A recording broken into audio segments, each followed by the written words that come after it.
Jumpa lagi bersama saya. Kali ini kita akan membahas tentang alat bantu analisis konflik menurut Simon Fraser dan kawan-kawan, yaitu segitiga SPK.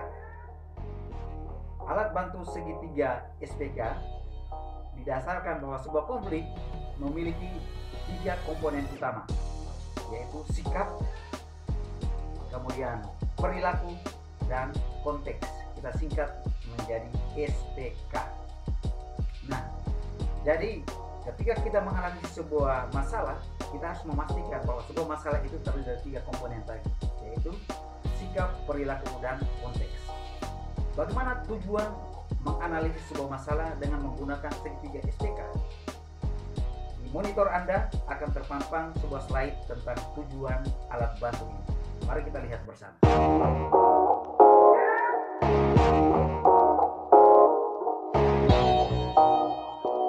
Baik teman-teman, di hadapan Anda telah terpampang tujuan dilakukannya analisis masalah dengan menggunakan alat bantu segitiga SPK.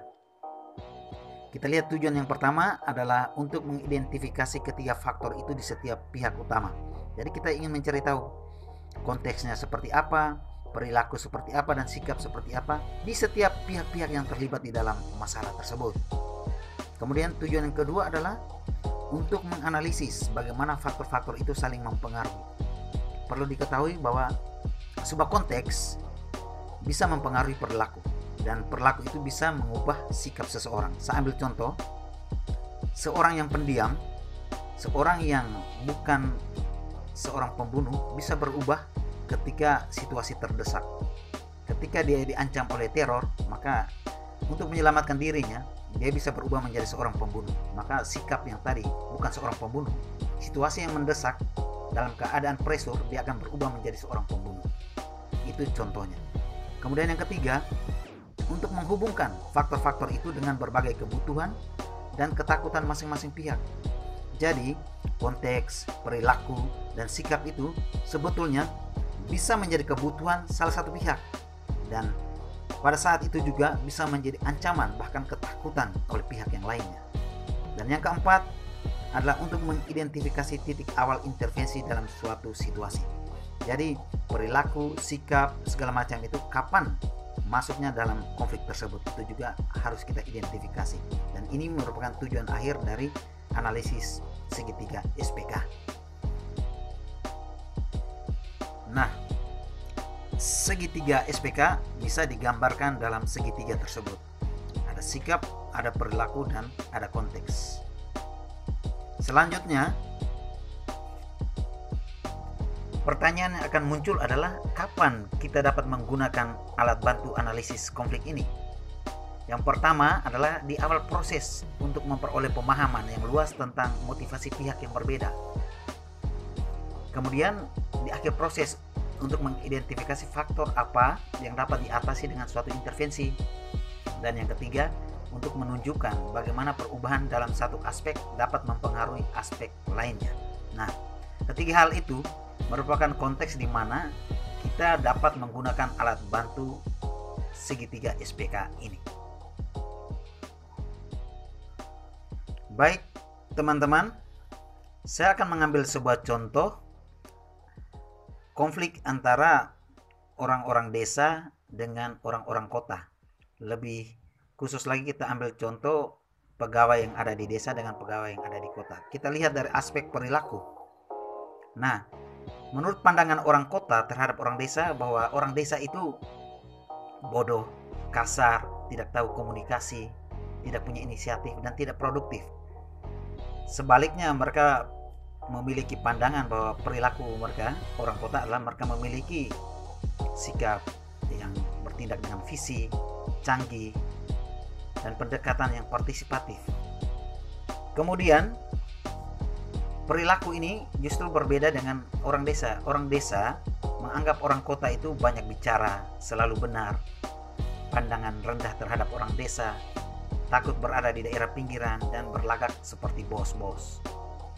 Kemudian mereka memandang bahwa perilaku mereka adalah pekerja keras, peduli, tolak campur tangan, berani menghadapi kenyataan, dan berusaha sebaik mungkin. Nah, itu orang desa menganggap bahwa perilaku mereka seperti itu. Kemudian kita lihat analisis sikapnya. Kalau orang kota menganggap bahwa orang desa memiliki sikap sulit untuk diajak diskusi, keras kepala, tidak mau berubah, dan mereka masih menggunakan hierarki. Pandangan mereka sempit dan mereka dianggap sebagai pembangkang.